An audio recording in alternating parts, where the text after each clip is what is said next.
اللہ رب العالمین کا یہ بڑا کرم، اللہ تعالیٰ نے ہم سب کو حضور علیہ السلام کے امت میں پیدا کیا، یہ بڑا احسان ہے، بڑا کرم ہے۔ اور سب سے پہلے ہم عاشورے کے دن کیا کیا واقعات پیش آئے وہ اس کو ذہنوں میں رکھیں۔ حضرت علی رضی اللہ عنہ اس کے راوی ہیں، نبی کریم صلی اللہ علیہ وسلم نے ارشاد فرمایا، اگر کوئی شخص ماہ رمضان کے روزوں کے علاوہ اگر کوئی روزہ رکھنا چاہتا ہے تو اس کو چاہیے کہ عاشورے کا روزہ رکھے۔ کیا فرمایا حضور علیہ السلام نے؟ اگر کوئی شخص رمضان کے روزوں کے علاوہ اگر کوئی روزہ رکھنے چاہتے ہیں تو ان کو چاہیے کہ عاشورے کا روزہ رکھے۔ پھر پیارے آقا حضور علیہ السلام نے فرمایا کہ عاشورے کا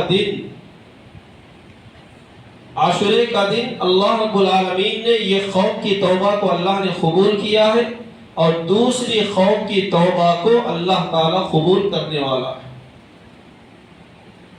پھر حضور علیہ السلام نے لوگوں کو یہ رغبت دلائی کہ عاشورے کے دن یعنی 10 محرم کے دن توبہ نصوح کرو، یعنی سچی پکی توبہ کرو، اللہ رب العالمین تمہاری توبہ کو قبول کرنے والا ہے انشاءاللہ۔ اور ایک روایت میں آتا ہے کہ حضور علیہ السلام نے فرمایا، عاشورے کے دن اپنے اہل و عیال پر رزق کی فراخی کرو، یعنی ان پر زیادہ خرچ کرو، انہیں اچھا کھلاؤ پلاؤ۔ کون سے دن؟ عاشورے کے دن۔ اپنے جو والدین ہیں، جو اپنے اہل و عیال ہیں، جو بیوی بچے ہیں، ان کو کیا کرو؟ اچھا کھلاؤ پلاؤ۔ اگر عاشورے کے دن اگر اچھا کھلائیں گے پلائیں گے تو اللہ رب العالمین سارا سال ان کے رزق میں برکت عطا فرمائے گا۔ اب ایسا نہیں حضرت بولے اچھا کھلاؤ، بول کو سارا دن کھلاؤ، میں کو روزہ بھی رکھنا ہے، سحری میں اچھا کھلائیں اور افطاری میں اچھا کھائیں، کبھی ذہن میں آ رہا نہیں؟ تو میرے بھائی اور دوستو، عاشورے کا دن کیا ہے؟ بہت ہی فضیلت والا دن ہے۔ عاشورے کے دن دنیا کے اندر بہت اہم واقعات پیش آئے، بہت سارے کارنامے ہوئے۔ حضرت آدم علیہ السلام کو اللہ رب العالمین نے عاشورے کے دن ان کی توبہ قبول کی اور پھر انہیں جنت میں داخل کیا۔ عاشورے کے دن اللہ رب العالمین نے کرسی کو بنایا، قلم کو بنایا، لوح و قلم اسی دن بنائے گئے، آسمان و زمین بنائے گئے، چاند سورج ستارے بنائے گئے،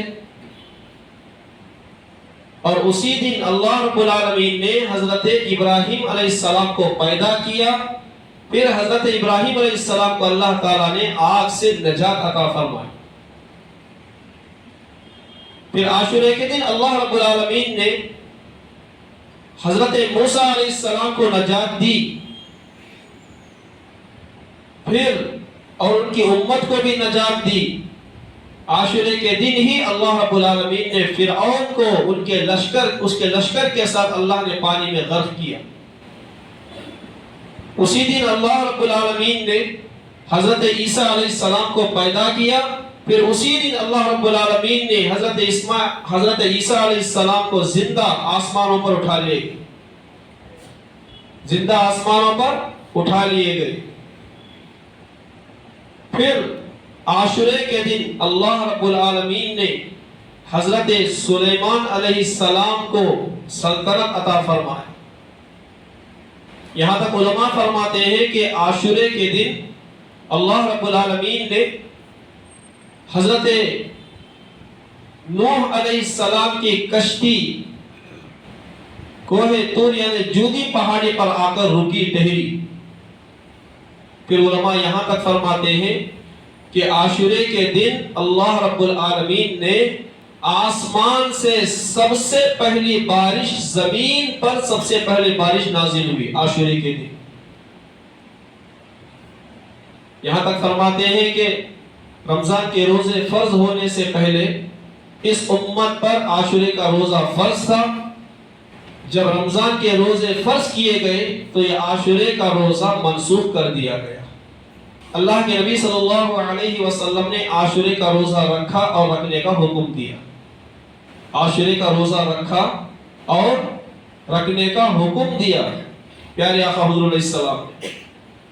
پھر حضور علیہ السلام نے فرمایا کہ عاشورے کا روزہ یہود و نصارہ بھی رکھتے ہیں.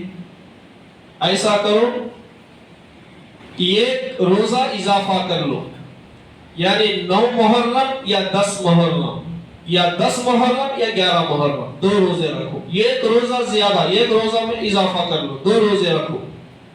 9 محرم یا 10 محرم، 10 محرم یا 11 محرم، یہ 2 روزے رکھو. حضرت امام حسین رضی اللہ عنہ کیا ہیں؟ معمولی ہستی نہیں ہے. حضرت امام حسین رضی اللہ عنہ، ایک روایت میں آتا ہے کہ ایک مرتبہ حضور نبی کریم صلی اللہ علیہ وسلم کے ساتھ دائیں طرف حضرت حسین بیٹھے ہوئے ہیں، بائیں طرف حضرت ابراہیم رضی اللہ عنہ ان کے بیٹے بیٹھے، حضور کے بیٹے بیٹھے ہوئے. دائیں طرف حضرت حسین، بائیں طرف حضور کے بیٹے ابراہیم رضی اللہ عنہ، دونوں بیٹھے ہوئے ہیں. حضرت جبرائیل علیہ السلام تشریف لائے. حضرت جبرائیل علیہ السلام تشریف لائے، کہنے لگے یا رسول اللہ صلی اللہ علیہ وسلم، آپ کے پاس اللہ رب العالمین یہ دونوں کو جمع نہیں کرے گا. آپ جسے پسند کرتے ہیں پسند کر لیں. حضور علیہ السلام نے کہا اگر حسین دنیا سے چلے گئے تو مجھے تکلیف ہوگی، فاطمہ کو تکلیف ہوگی، ان کے والد حضرت علی کو تکلیف ہوگی. اگر ابراہیم میرا بیٹا اس دنیا سے چلا گیا تو صرف مجھے تکلیف ہوگی. تو حضرت جبرائیل علیہ السلام کو حضور پیارے آقا حضور علیہ السلام نے کہا کہ انہیں لے لے. میرے بھائی، یہ واقعہ ہے کہ 3 دن بعد حضرت ابراہیم رضی اللہ عنہ یعنی حضور کے بیٹے کا انتقال ہو گیا. 3 دن بعد ہی انتقال ہو گیا. یہاں تک علماء اکرام فرماتے ہیں کہ جب بھی حضرت امام حسین رضی اللہ عنہ حضور نبی کریم صلی اللہ علیہ وسلم کے پاس تشریف لاتے تو حضور علیہ السلام حضرت حسین رضی اللہ عنہ کے پیشانی کو بوسہ دیتے، بوسہ دے کر کہتے کہ اے لوگوں، میں نے حسین کے لیے اپنے بیٹے کو قربان کر دیا. تو میرے بھائی، حضرت امام حسین رضی اللہ عنہ کا مرتبہ اتنا اونچا، حضرت حسین رضی اللہ عنہ کا مقام اتنا اونچا. ایک روایت میں آتا ہے کہ حضرت حسن و حسین رضی اللہ عنہما دونوں چھوٹے بچے ہیں. دونوں میں حضور علیہ السلام کشتی کرا رہے. کیا کرا رہے؟ کشتی لڑا رہے دونوں میں. تو حضرت نبی کریم صلی اللہ علیہ وسلم نے حضرت حسن سے فرمایا کہ اے حسن، حسین کو پکڑو، حسین کو پکڑ لو. حضرت فاطمہ رضی اللہ عنہا وہیں پہ بیٹھی ہوئی ہیں. حضرت فاطمہ نے کہا کہ ابا جان، آپ بڑے سے کہہ رہے ہیں کہ چھوٹے کو پکڑ لیں، آپ بڑے سے کہہ رہے ہیں کہ چھوٹے کو پکڑ لیں. حضور علیہ السلام نے فرمایا کہ فاطمہ، جبرائیل کو دیکھو، جبرائیل حسین سے کہہ رہے ہیں کہ حسن کو پکڑ لیں. تو میرے بھائی، حضرت امام حسن و حسین رضی اللہ عنہما کا مرتبہ کتنا اونچا. الحسن والحسین سیدہ شباب اہل الجنہ. پیارے آقا نے فرمایا کہ حسن و حسین جنتی جوانوں کے سردار ہیں. کوئی معمولی ہستیاں نہیں ہیں. حضرت امام حسن و حسین رضی اللہ عنہما کوئی معمولی ہستیاں نہیں.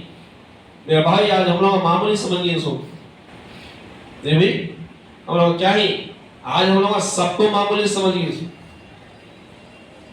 کسے بھی چھوڑ رہے ہیں ہم لوگ، کسی بھی چھوڑ، اللہ کو چھوڑ رہے ہیں۔ ایک ساتھی کو نماز کی دعوت دیا، ایک جگہ تشکیل کو گئے، نماز کی دعوت دیا، کہاں ہے حضرت کو بولنے کو چلے گئے، نماز کی دعوت دیا، مسجد کو بھائی کہاں ہے حضرت انہیں کو چلے گئے نکل۔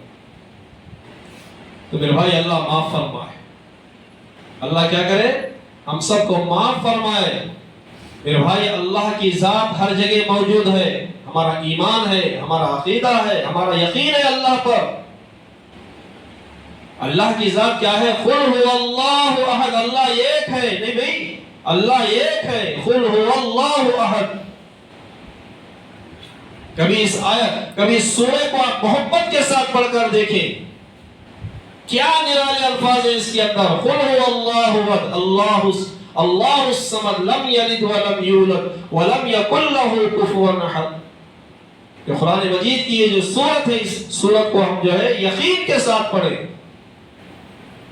میرے بھائی رہنا تو کسی بھی نہیں ہے دنیا کے اندر، کوئی تو رہنے کے واسطے نہیں کہ بھائی کوئی بھی رہنے کے واسطے آئے نہیں، سب کو جانا سو، بڑا بھی نہیں، چھوٹا بھی نہیں، گورا بھی نہیں، کالا بھی نہیں، دبلا بھی نہیں، موٹا بھی نہیں، کوئی بھی نہیں، کوئی بھی رہنے والا نہیں۔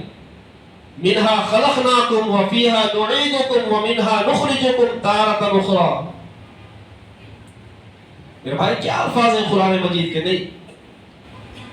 اللہ رب العالمین انسان کو کس سے پیدا کرا بھی، کس سے پیدا کرا، اللہ تعالیٰ مٹی سے پیدا کرا، اور انسان کو دفن کا کر رہے سو ہمیں مٹی کے اندر۔